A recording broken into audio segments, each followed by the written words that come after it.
তোকে রাইতে জানালা ধারে যেতে বলিছে, অনেক কথা আছে। ঠিক আছে, ওকে নিশি রাতে আসতে বলিস, নাহলে আব্বা আমাকে পাহারা দেয়। ঠিক আছে, তুই থাক, আমি চলি কেন। সাবধানে যাস, আব্বার সামনে যেন পড়িসনি, আব্বা আবার তোকে সন্দেহ করে। ঠিক আছে।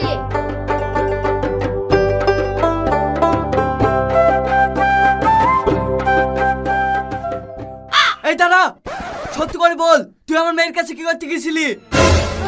আমি পরীক্ষার রুটিন লিখতে এসেছিল।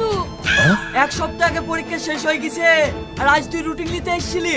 বল শিগগিরই তুই কি করতে এসেছিলি, নাহলে তোকে ঠেঙিয়ে মেরে ফেলবো। বলছি চাচা, বলছি রিয়াজ আমাকে পাঠিয়েছে আপনার মেয়ের সাথে কথা বলার লাগি।